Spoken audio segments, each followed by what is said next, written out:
2017, 150,000 farms have shut down. Working farmland has been reduced by 21 million acres. The system has been crippling the remaining farmers, forcing some to adopt nefarious farming techniques, like pumping hormones and other performance-enhancing drugs into their cows so they can survive in crammed feedlots. Or the farmers are forced to jump ship and sell to land-hoarding, profit-chasing agricultural oligarchies, who use their billions of dollars to crush the competition and increase your family's dependence on their manufactured food. What could possibly go wrong? The family farm will soon be a thing of the past, unless you do something. You can. That's why there's From the Farm, an industry-disrupting platform that connects consumers directly with local farmers, which means you can buy fresh, non-factory farm food, and you'll know exactly where your food came from and how it was raised. For the first time in nearly 100 years, independent farms will have a way to not only survive, but thrive. From the Farm was founded by A.J. Richards, an active homesteader, and Brooke Ence, a CrossFit Games athlete and an Amazonian warrior in the movies Wonder Woman and Justice League. She clearly has a passion for healthy food and a healthy lifestyle. And since both A.J. and Brooke come from generations of ranchers and farmers, they know what they're talking about. We can't do this alone. We need the strength of the American people behind us. Help us build a new food system that combines the wisdom of the past with the technology of the future. Investing in From the Farm isn't just a financial decision. It's an investment into our future, our small family farms, and our food sovereignty. Invest today.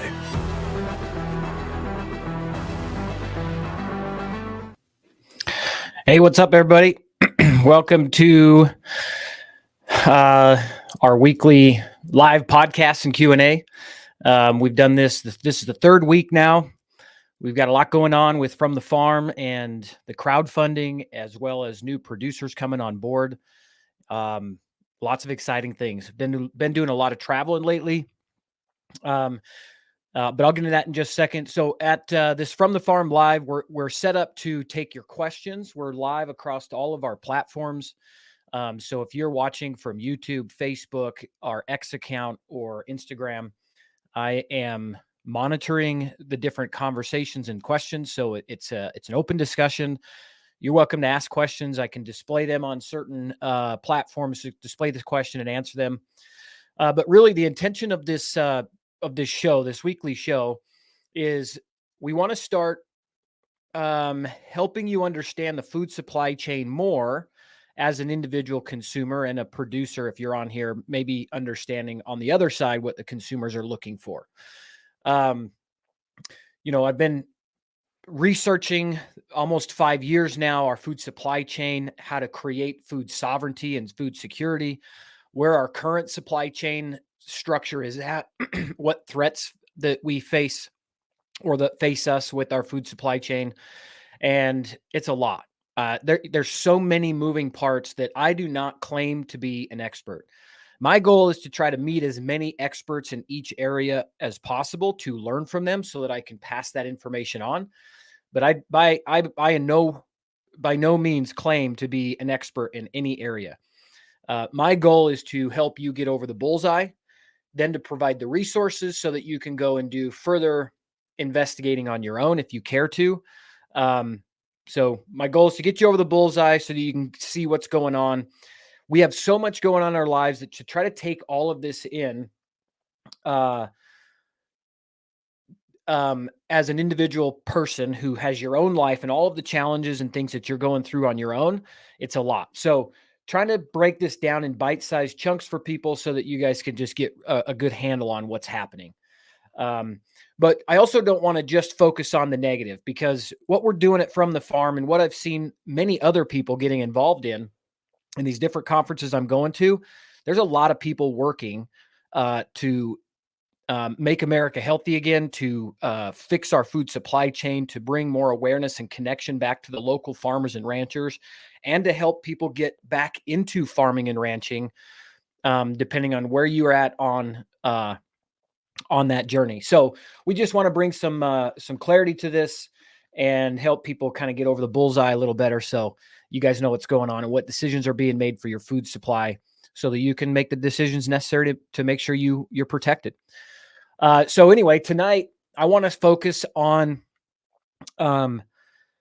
what I've learned and what I know about our processing facilities, the slaughterhouses, specifically.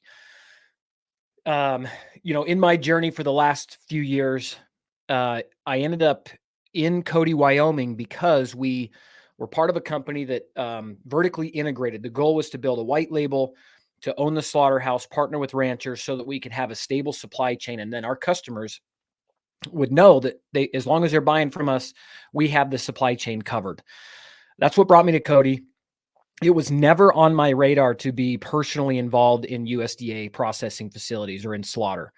But the way God works is he drives you to where you got to go to help you understand what you need to understand if he calls you on a mission. So ended up in Cody, Wyoming, running a slaughterhouse. So from there, I did that for about a year, quite by accident. I was only supposed to oversee the whole operation of the brand, and ended up about 5 months in, some things changed with our employees and with the structure. And I found myself and my wife, we both found ourselves actually operating the facility. We were not good. It was an emergency situation that we were in. We were trying to struggle our way through it the best we could. Man, I got the hiccup. Sorry. And we learned a lot. From there, I ended up consulting at a USDA slaughterhouse called Utah Beef Producers. They are on FromTheFarm.org as a seller. The builder of that facility, the owner of that facility, Henry Barlow, he'll actually be on our show next week, so that you guys can get to know him and what's kind of behind the mindset of somebody willing to take that on. But I ended up working with him and consulting for him, finding avenues of revenue when they opened. I did that for about 6 to 9 months, and that was very rewarding. Probably the most rewarding thing about that was working with Henry himself. He's a fascinating individual. It was a special experience to work with somebody so driven and willing to take on such a big risk, quite literally alone, when it comes to the financing and the construction. So I'm excited to have him on next week, and that will kind of carry into this conversation of the USDA slaughterhouses. So, but what I want to do is highlight, or what we're going to do tonight is highlight some of the fragility of our food supply chain based around our slaughterhouses. So right now there's about 30 large-scale processing facilities that process up to 6,000 head of cattle per day.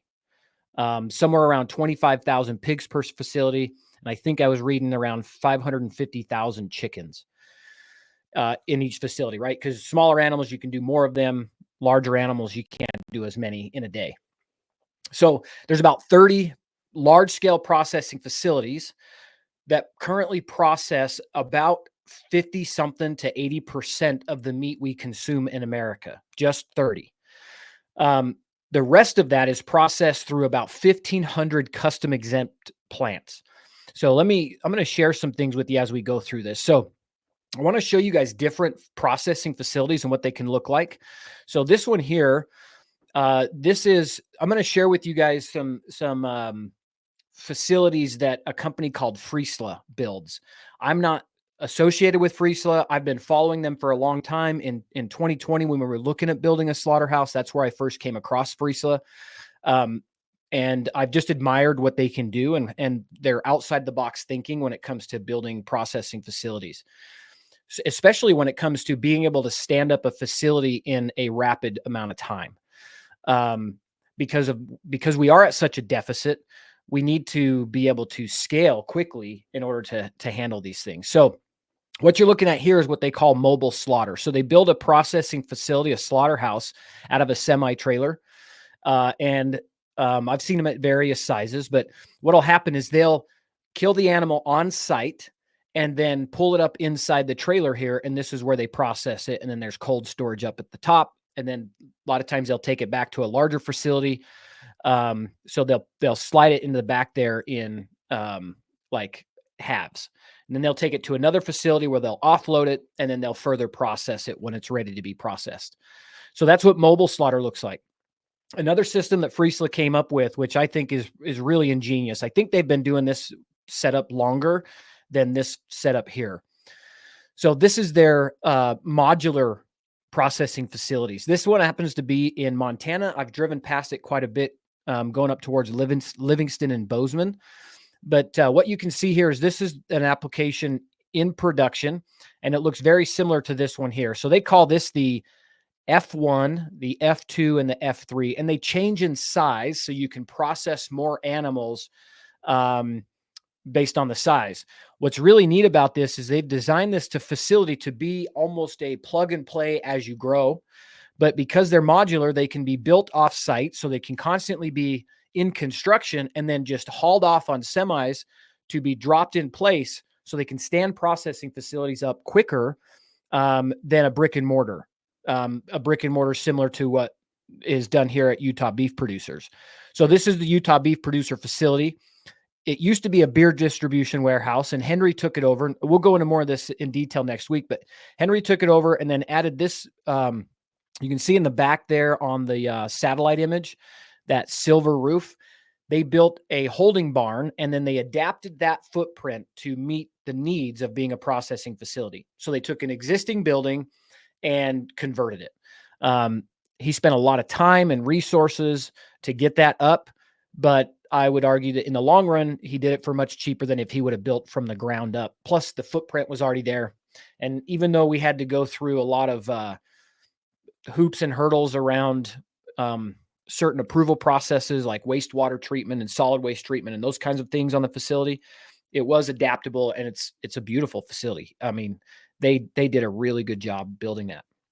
So you've got mobile slaughter, you've got this modular setup, and then you have your brick and mortar setups as your different types of facilities. Now, when it comes to processing specifically, you've got 3 tiers of meat processing. You've got your USDA facilities, which allow you to process the animal, package it, and put the USDA stamp of approval on there. That USDA stamp of approval allows you to sell that meat across state lines after it's already been packaged. And so that's one of the values or the biggest benefit of that USDA stamp. The next tier down is what we call, or what's called, a state inspected facility. That means they follow all USDA standards and better, but they don't have the government USDA, excuse me, they don't have the government USDA stamp of approval. It's state inspected, which means you can process your animals, package them, and sell them after they're packaged, as long as they don't cross state lines. And so that's your state inspected facilities. And then your last one down is what they call custom or custom exempt. That means that it could be a really small mom and pop, or it could be this mobile slaughter, although they do have USDA inspected mobile slaughter. But at that point, you have to buy the animal alive on the hoof. We talked about this in last week's show about how to source meat in bulk so you can save money. But when it's done custom, that animal already has to be owned by the end consumer.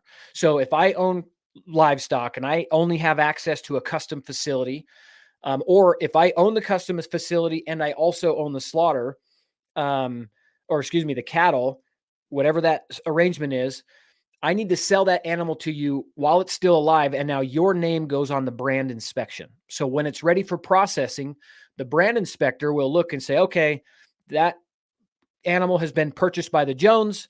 And so they already own it, and they're contracting this custom facility. So, and because you own it, you can choose how you want it processed because it's yours. I mean, you could hire a guy to come and just do it all in your backyard for you. And that's fine because it is your animal. So that's your custom style facilities. So back to our numbers here, 1,500 custom exempt. Mobile slaughter is around 20 or less, according to the research that I was able to find. And that changes a lot, especially after COVID. They put all this grant money in that allowed for more processing facilities to be stood up, because it became very clear after COVID how vulnerable we are because of the supply chain disruption. And so they put like $1 billion in to help it increase processing. A lot of people went in and got that money and built slaughterhouses. A few years later, we're seeing a lot of them close. They're really hard to run. They're really hard to run and make it profitable, which is why we partnering with small USDA or not just USDA, but small slaughterhouses in general that want to have their own label. So let's say I own the slaughterhouse and I typically just process for my local ranchers. They bring their animals to me and process. Promise you guys I'll get to your questions in a second if you're waiting. But I lost my train of thought. So shoot, I'll come back to that. Some of you want to chime in there and let me know where I was at, but that's a little ADD moment, little squirrel. Anyway, so I own oh, that's where I was at. So I own the processing facility, but I need to make revenue to stay open. Well, I can't make enough revenue just processing animals for my local ranchers because what typically happens is you'll charge the rancher a kill fee. So a fee to put the animal down, to skin it and gut it. Then it goes into the aging cooler. And then when it's ready to be processed, then that facility will charge the rancher a cut and wrap fee. And that's typically a per pound. I've heard of kill fees being from anywhere from $50 all the way up to, in California, $175, which is crazy. There's so little margin in there, but the slaughterhouses aren't trying to take advantage of anybody. It's just really expensive. Their costs have gone up too. So to offset that, if a processing facility makes their own label and then either has their own cattle or buys cattle from local ranchers, processes it and labels it with their own custom label. Like here it was Regenerative Pastures and Wyoming Legacy Meats. Those were the two brands, and all of our meat came from our local ranchers, so we could tell you right where it came from. But that was to add extra revenue for us because we weren't making enough as a just processing for the ranchers. And so these smaller facilities need to have this other downstream revenue, whether it's actual meat or value-added products, things like jerkies and snack sticks and beef tallow. And in some cases, organ meats have become really popular. Those used to be thrown away, but people have become much more educated on the importance of eating organ meats for their health. And so they've become a valuable commodity versus a throwaway item. So we've got, and then with that, the last thing is 800 smaller federally inspected plants. So those are your small, like the ones we had in the one we have here in Cody, Wyoming Legacy Meats, which does 35 head a week, but is still USDA. So in other words, we have very few processing facilities in our entire country to process the amount of meat that we need to eat as consumers or to keep up with what's being raised. And so that puts us in a really vulnerable place. I'm always telling people that the reason our food supply chain is so vulnerable is because of its complexity. And there's many touch points to that, but specific on the slaughterhouse side, I was in a conference a couple of weeks ago and we had some experts talking about, the immigration issue and the amount of people here from other countries that intend to do us harm. They had all the data and numbers. I don't have them with me, unfortunately, but my concern, and this is just AJ's concern from what I do, paying attention, reading into this, but my concern is slaughterhouses are a soft target, meaning they're not heavily fortified. And so if you take out a few of our processing facilities, you cause major disruptions in the supply chain. So for example, this plant right here, Tyson Fire, there's a plant in Kansas that burnt down in 2019, and it processed 6%. A single plant processed 6% of our nation's beef, and it burnt down. And when it burnt down, you saw a direct reflection in the price of beef because of one facility. It just jumped right up. And so we have this really vulnerable system because of how few processing plants we have, because it's become consolidated under these monster brands. And their focus is process efficiency so they can maximize revenue. And so that's where we're at. So let me jump on. I've got more comments on Instagram right now. It seems to take a little longer for the other places. So let me jump over here to Instagram and answer some of your questions while we're rolling through this. Let's see. What's the turnaround for the online orders to delivery? Or are you back in St. George for us to pick up? Good question. So on fromthefarm.org, you can buy from ranchers and farmers all across the nation. So if you go to fromthefarm.org, our goal there is to connect you with somebody as close as possible. We're still growing, so you may be somewhere where you have to have it shipped a few hundred miles away, but we've got a pretty decent spread across the map right now, and we're always adding more. So if you go on to fromthefarm.org, you can find somebody. And in St. George, we've got a few producers down in that area, so you can probably have something shipped within the next week, for sure. Just looking at meat and my local farmers, how can you help? So fromthefarm.org, not sure where you live, but if you check that out. In Southern California, would you love to find local farmers here? Check out fromthefarm.org. I don't have anybody in Southern California yet, but I'm talking to a few people. But in the meantime, some producers will ship to you. If you, Florida, we've got somebody on there, a few on there in Florida. So if you go to, again, fromthefarm.org, it's scrolling right down there at the bottom, folks. So if you want to go check that out. Somebody else said, I grow a lot of food, but don't do beef, not enough space to raise. So we do chickens and eggs and veggies. Fantastic. If you're not on our platform, we would love to have you there, especially the chicken. Chicken is a massively growing market and industry. People are looking for locally grown chickens so that they can trust its upbringing, its how you raise it. But there's not many people because chickens have their own challenges. With chicken, I can sell. I think this is across most of the nation, but I can sell up to 1,000 birds a year without having to have any special facility. So I can grow them in my backyard, process them in my backyard, and sell them to you under 1,000. If I get over 1,000, I now have to do a brick and mortar facility, and then I don't have to have any special inspections. I don't think there might be some easier barriers there, but then I can process up to 25,000 birds in that brick and mortar. But if you're raising the birds, that's a lot of work. Very few people are willing to raise the birds and go into the processing, but they're out there, and we're starting to connect with them as well. So if you're one of those, we would love to help you if you need it. Do these mobile processing facilities also require FDA inspection? I think you said later I answered that. Some of them do, and some of them do have that. So let's see. Okay, cool. I think I answered your questions. I used to work at a slaughterhouse. I was the president of the organization, but I do not own one myself, nor do I want to. But with that said, if From the Farm, or as From the Farm grows and reaches, levels of success where we have the ability, we will find partners to put processing facilities around the country where they're needed, where they don't have them. Now, that's a big, hairy, audacious goal. We have to be pretty large to invest in that kind of infrastructure. But, we launched From the Farm to help create an entire new opportunity for people to grow and sell and buy food. And if we disrupt the market similar to what, Airbnb did in their industry or Uber did in theirs, then I can see us being successful enough where we can participate in supporting the physical infrastructure where it's needed.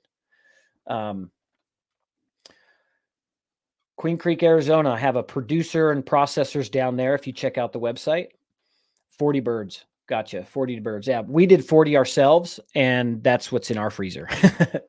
So anyway, so we've got this consolidation, which causes this vulnerability. This graph right here shows, and I've got links to all this that I'll share with to the actual articles, but I've got links to these where I got these articles from. If you want a deep dive, I'll post it when this replay is put up. But this shows you all of the beef processing facilities, the largest 100 meat packing plants as of 2021. And so this is beef, this is chicken, and excuse me, this is your hogs, your pigs, the swine. So that's just a map to give you a sense of where they are located. And you're going to see that most of them are in the East Coast. There's more water there, which means they can feed more livestock, which makes a difference. I know a lot of producers raising large numbers of cattle, and they send them when they're ready to places like Kansas, where they're known for their feedlots to finish them out. mostly people in the West because they don't have the forage volume to fatten them themselves as of right now. So the other thing that we are subject to with the consolidation are things like cyber attacks. So in 2021, just after COVID, JBS had a massive cyber attack that caused them. Let's see, I got some details right here. The JBS ransomware attack in 2021 is a notable example of how vulnerable the U.S. meat supply chain is to cyber threats. The attack occurred at the end of May 2021 and forced JBS, the world's largest meat supplier, to shut down operations across North America and Australia. In the U.S., this caused a temporary halt in production at 13 meat processing plants, which account for nearly 20% of the country's beef supply. The attack led to immediate concerns about potential meat shortages and price increases, as JBS controls a significant portion of the U.S. meat market. The ransomware was deployed by the Russian-linked cyber criminal group REvil, and JBS ultimately paid an $11 million ransom to resolve the situation and restore operations. This attack underscored the fragility of the centralized food system and raised awareness about the needs for stronger cybersecurity measures with critical infrastructure sectors like food processing. So that's what this, deal is talking about here. So they had to pay ransom, but it shut down 20% of the nation's meat supply chain. So if you guys remember when, you went to the store and they had limits on what you could buy, that was all part of everything that had gone on since COVID and then this cyber shutdown of our processing facilities. So it's, as you can see, it's pretty fragile. This graph here shows the decline in our federally inspected plants. So cattle is this little blue line that you can see at the top there, and then it curves up right at the end. I think right there at the end in 2021 is probably when they started incorporating some of those funds, but that might have been a little early in that timeline, in that process. But you can see that we've definitely had a consolidation, which just leads to more vulnerabilities in the food supply chain. So let me see what this one is here. There's just a couple more articles showing all the different threats that our food supply chain is under. And this article was put out by the White House, and it talks about, and again, I have the link for this, but it talks about addressing the concentration in meat processing industry to lower food prices for American families. So they're talking about the concentration as part of the reason why food prices are going up so much, which that's definitely a factor. There's many other factors involved, such as import, export, the decline of our small family farms and ranches, the decline in the number of cattle in our country.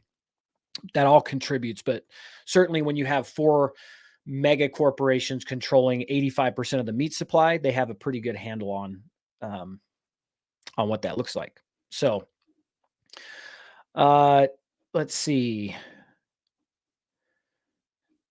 Got a question here online. Hey, Jay, do you have the data on what they are finding with organic fertilizers used on the ground for crops that feed the cattle? I don't have the data with me. I can do some research and we'll do a topic on that in the future. That'll be more around different ways to probably raise livestock, just to introduce people to that, so you know what to ask for if you're looking for different types, between organic or regenerative or corn and grain finished, whatever your particular choice of beef specifically, or even food produce grown. We're meeting some really cool people in the grain space that are getting away from and have gotten away from glyphosate, all of those things. So we'll cover that on a future episode. I appreciate that question though, Brian. In North Bay Area, California, if you're looking for beef or cheese, look up Pachico Farm in Petaluma. Good people. Awesome.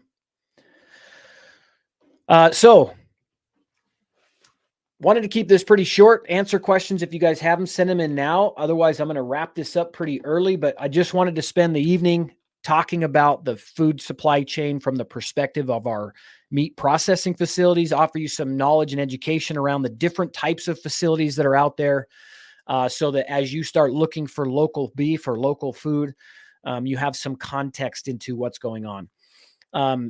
just to share with you guys, as you see down on the ticker there, we are in the middle of raising money for our crowdfunding. The crowdfunding is a Reg CF.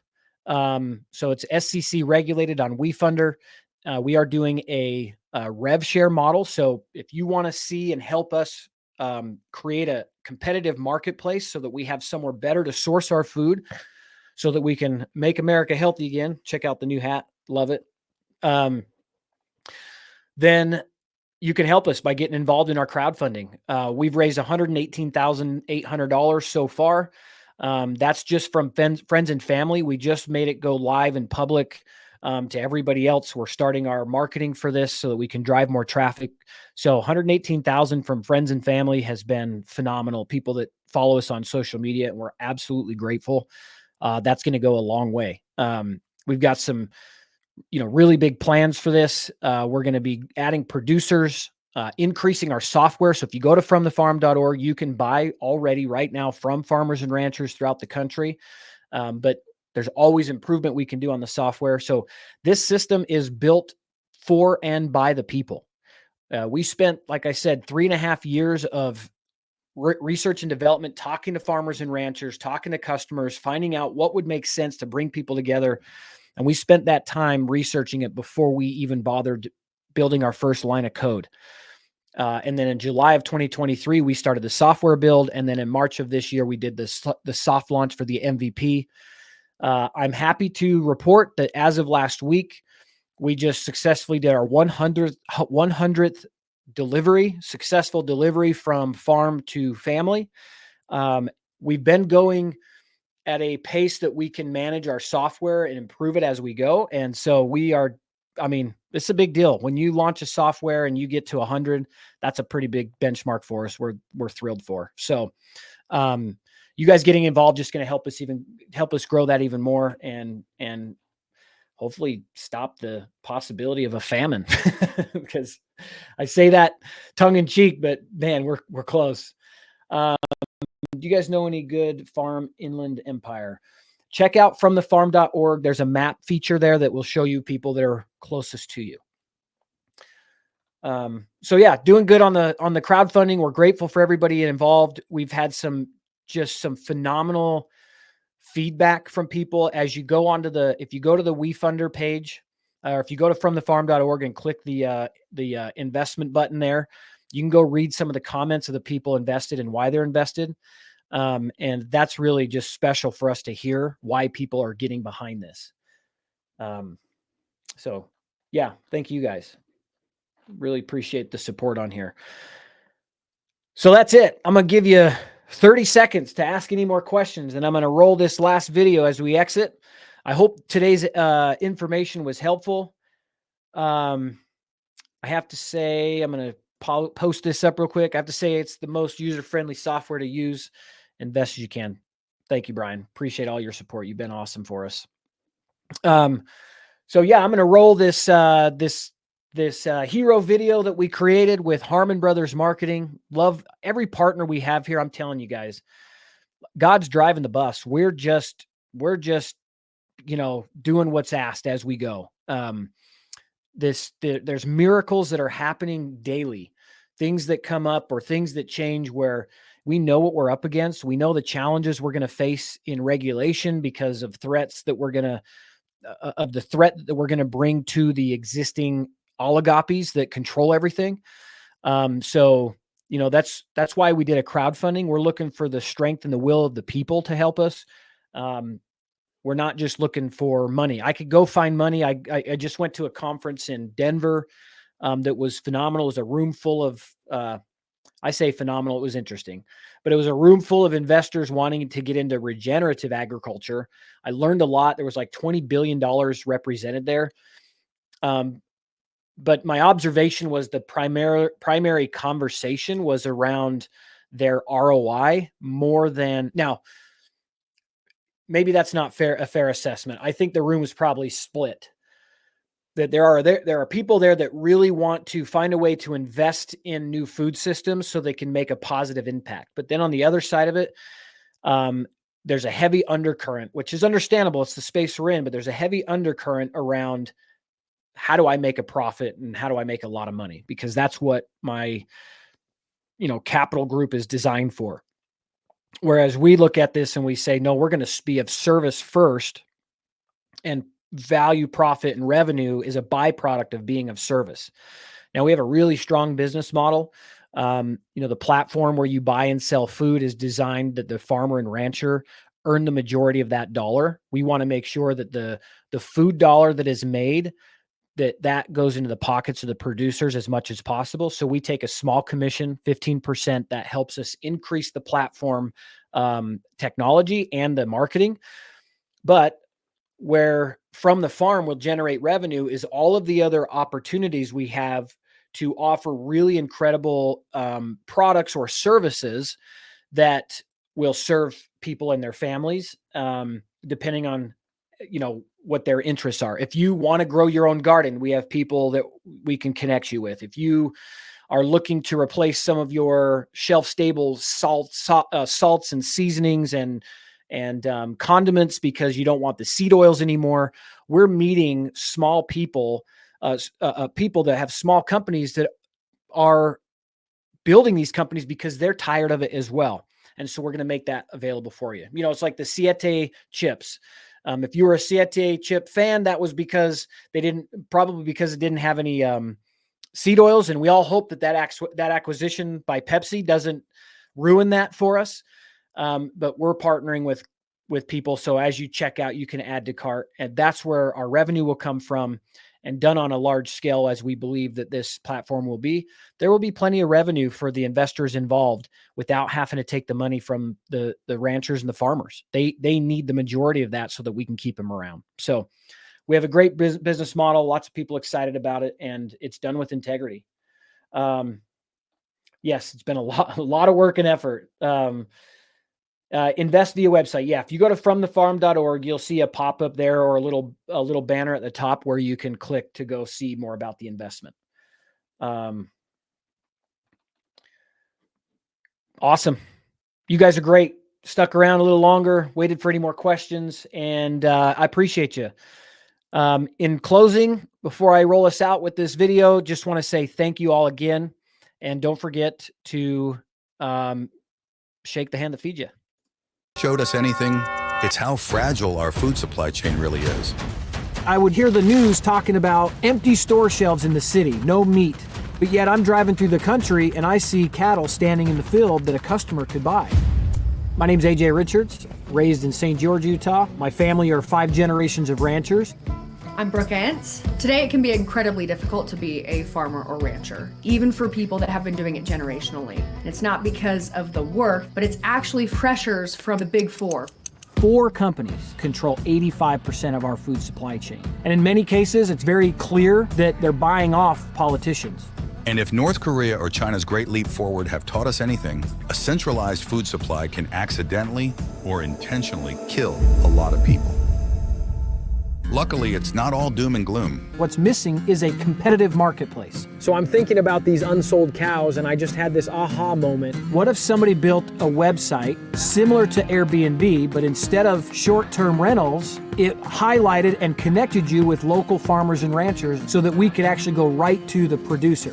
So fromthefarm.org is a digital farmers market connecting you, the customer, with local farmers and ranchers who produce meat, vegetables, fruit, and dairy. Plus, you can pick it up locally, and many producers even have shipping options. The most important value of decentralization is food sovereignty. The ability for you as a sovereign individual to have the right to buy your food and source it where you choose. If you know the name of the producer growing it, you have now insulated yourself from not having it, like when the store shelves were empty. We, the people, can take back control of our food. Invest in your family, invest in From the Farm. From the Farm helps families access food with more nutrition than what you're going to find at the grocery store. Studies have shown repeatedly that locally farmed produce is more nutritionally rich than factory farmed food. It just is. You can't beat it. Because these small family farmers and ranchers are growing it how they were taught by their grandparents and great-grandparents, which is quality over quantity, because they're putting their personal name on that product, not hidden behind some massive corporate logo. Hormones, performance-enhancing drugs, and chemical treatments, including carbon monoxide, are just some of the things these corporations do to increase profits and improve shelf life, not your life. Meanwhile, up to 40% of your meat's nutritional value is lost in the process. There's also the environmental impact from all the mileage your food racks up. Apples, 1,556 miles. Lettuce, 2,055 miles. And beef, a staggering 2,874 miles, all resulting in unnecessary pollution across the country. But when you buy from local growers, these numbers turn into these numbers. Not only is shopping with From the Farm decreasing pollution and reclaiming your food sovereignty, but you are also getting a superior product. Parallel food economies or buying local is the future of food. I was actually the first person to invest in From the Farm. I was 100% all in. I've started businesses, I've had some really cool opportunities in the entertainment industry and the sporting world, but getting healthy food into more Americans' hands is more important than anything I've ever done. So right now we've assembled our team. We've got some amazing people on board to execute and make this happen. Like Isaac Barlow, who knows how to scale tech companies in the blue collar space because he's done it before. Now we're in the process of raising the funding from you guys to help us scale this to the next level. We can't do this alone. We need the strength of the American people behind us. Help us build a new food system that combines the wisdom of the past with the technology of the future. Investing in From the Farm isn't just a financial decision, it's an investment in our future, our small family farms, and our food sovereignty. Invest today.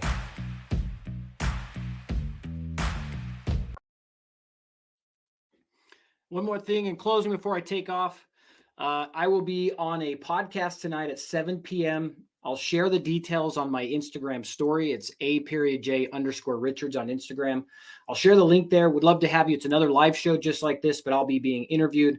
It's called The Great American Hicks Show. It's number 15, Sustainable Food Supply from Ranchers to American Families. Again, that's at 7 p.m. tonight. I'll share the link on my Instagram story here pretty soon. And I'd love to have you guys there and join us. Thanks, everybody. Have a good night. Shake the hand that feeds you.